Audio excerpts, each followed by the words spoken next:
항공사 인터내셔널의 김경혜입니다. 이번 시간에는 항공사 지상직 중에서 공항 업무를 관할하는 부서에 대해 알아보도록 하겠습니다. 공항 업무에 대한 자세한 업무 분석과 그 다음에 과연 공항 지상직에 채용을 하려면 어떻게 해야 되는지 채용 경로와 함께 자세히 배워보도록 하겠습니다. 먼저 목차를 보시면은요, 첫 번째 항공사 지상직 구조, 두 번째 지상직 업무에 대한 이해를 좀 보시고요. 세 번째로 항공사 유형과 채용 방식, 그리고 네 번째 공항 조업사 종류와 채용 방식, 다섯 번째로 공항 수속 시스템에 대한 이해를 좀 해보고요. 마지막으로 어떻게 해야 취업을 할 수 있는지 취업 전략에 대해서 알아보도록 하겠습니다. 항공 지상직 조직도입니다. 지금 파란 부분은 일단 지상직 중에서 시내 혹은 간혹가다 인천공이나 김포에 같이 있기도 하는데요. 일단 영업이나 마케팅 중심 쪽이고요.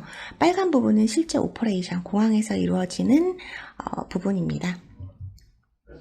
그래서 저희가 배워볼 거는 이번 시간에는 빨간 부분으로 되어 있는 항공 지상직 중에서도 공항 부분. 이 공항 부분에서는 당연히 여러분들이 잘 알고 계시는 승무원과 기장, 캐빈 크루나 파일럿 등이 있을 수 있고요. 이 부분들은 사실 승무원은 아예 파트가 지상직이랑 틀리기 때문에 공항 쪽에 소속되어 있다라고만 표기가 되어 있고요. 보통 외항사 같은 경우는 본사 소속으로 많이 되어 있어서 현지에 나가 있는 경우가 많습니다. 그래서 예를 들어서 카타르 항공사의 승무원이다 그러시면 카타르 항공은 늘 한국에서 승무원 채용이 많이 이루어지는 항공사 중에 하나인데요. 도하에 실제적으로 체류를 하게 되고 도하에서 서울로 들어오는 비행기에 탑승을 하게 됩니다. 그리고 이제 승무원 말고 나머지는 스테이션 매니저라고 해서 공항 지점장 혹은 공항 소장님 밑으로 엔지니어, 실제 기계적 결함, 테크니컬 프로블럼이나 여러 가지를 담당하시는 엔지니어가 있고요. 그 다음에 오퍼레이션, 여러분들이 잘 알고 계시는 수속이나 아니면 화물 탑재, 여러 부분에 대해서 공항에서 실제 업무를 하시는 겁니다. 엔지니어 부분은 국적기 같은 경우는 자체적으로 미케닉이 다 계시고요. 외항사 같은 경우는 대한항공이나 아시아나 소속 항공사의 얼라이언스에 맞춰서 보통 스카이팀 외항사, 에어프랑스나 KLM 같은 경우는 대한항공 쪽에 엔지니어 일을 맡긴다든지 이런 식으로 진행을 하신다고 합니다. 그래서 공항 업무는 실제적으로 여객 운송부 패신저가 있고요. 패신저를 핸들링하는 거고 여객 터미널에서 근무를 하고요. 그 다음에 화물 운송부는 카고, 화물 터미널에서 근무를 하게 됩니다. 그래서 시내 업무도 마찬가지긴 하겠지만 공항 지상직 중에서도 업무가 여객과 화물로 크게 두 가지로 나누어져 있고요. 여러분들이 지금 배우고 계시는 여객기에서 가장 기준은 여객 운송부이므로 여객 운송부의 일에 대해서 배워보도록 하겠습니다. 공항 업무 조직도입니다. 공항 업무만 분리를 해놓고 좀 보았는데요. 에어포트 서비스에서 매니저가 계시고요. 이제 전체를 총괄하는 매니저, 스테이션 매니저라고 말씀하실 수도 있고요. 보통 항공사에서는 투코드를 KK라고 씁니다. 항공사 내에서는 시타 코드라고 해서 그 부서를 대변하는 투레터 코드를 사용을 많이 하는데 공항 같은 경우는 KK, KP, KO, 어라이벌 쪽은 LP 이런 식으로 쓰기도 하고요. 항공사마다 조금씩 방식이 다르기도 합니다. 스테이션 매니저 밑에 에어포트 서비스는 크게 패신저 서비스와 카고 서비스, 여객 운송 서비스하고 그다음에 화물 운송 서비스 두 가지로 나뉘어져 있고요. 그 다음에 여객 운송에는 실제 탑승 수속하고 승객들이 직접 받아서 체크인을 진행하고 그에 따른 여러 가지 제반 사항들을 보는 거고요.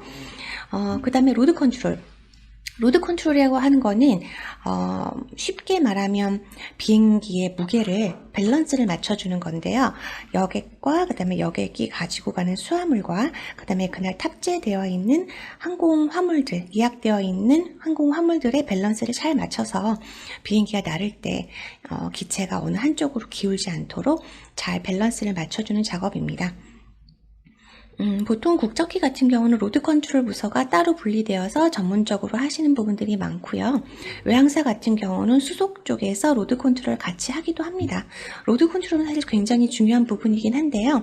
탑승 수속 시스템 내에서 밸런스 맞추는 것까지 잘 진행을 하실 수 있기 때문에 같이 병행하시는 경우도 있고 부서가 분리되어 있는 경우도 있습니다.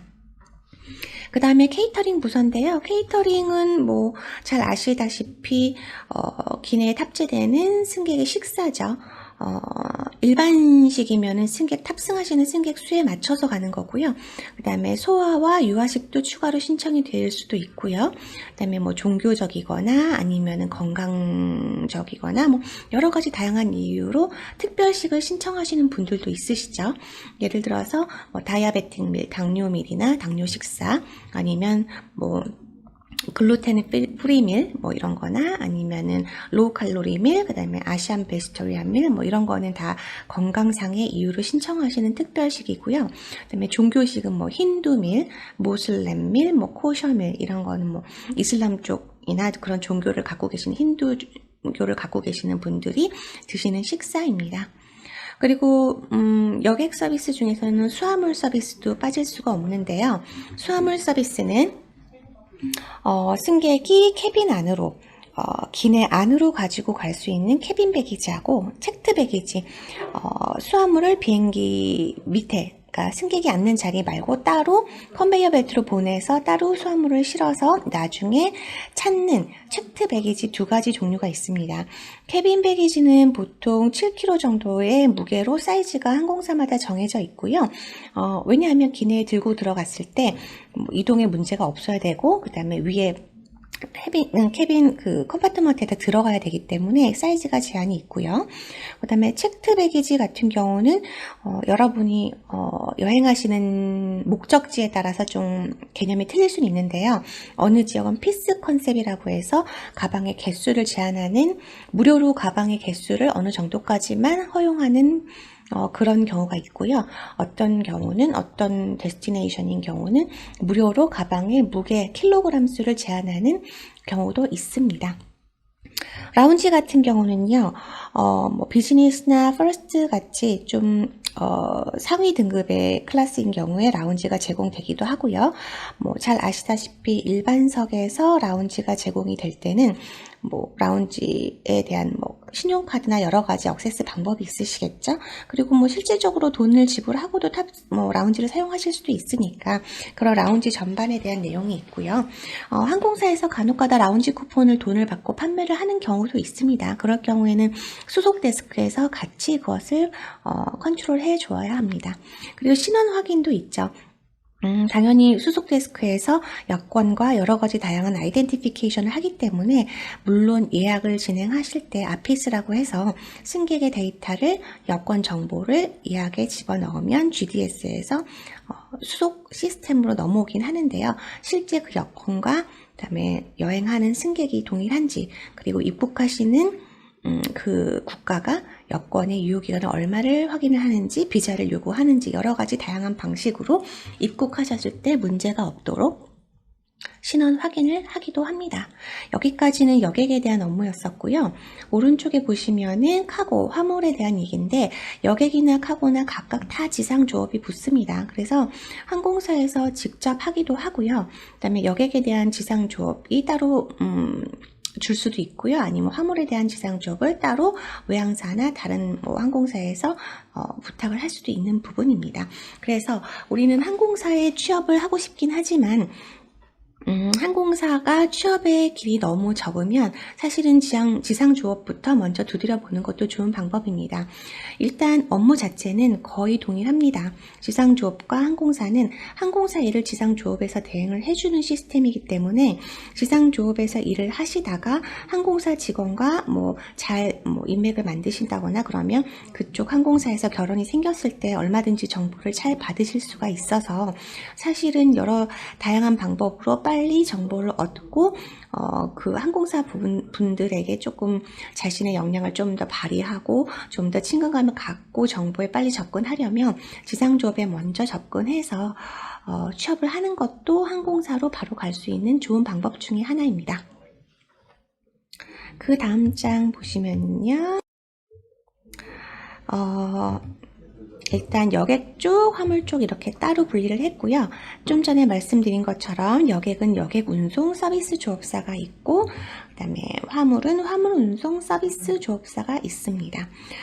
뒤쪽에서 말씀을 드리긴 할 건데요. 조업사도 국적기 같은 경우 뭐 아시아나 대한항공에서 각각 조업사들이 있죠. 근데 조업사를 하나만 갖고 계시는 게 아니라 다양한 목적에 따라서 조업사가 여러 개가 있습니다. 뭐 저비용 항공사들도 마찬가지고요. 여객만 하는 조업사 아니면 화물만 하는 조업사 혹은 국적기 외에 외항사를 담당하는 뭐 조업사 이런 식으로 특별 요구에 맞춰서 하는 조업사들이 있고요. 어떤 조업사는 여객, 화물 두 개 다 하는 조업사도 있고 여러 가지 다양한 조업사들이 있습니다.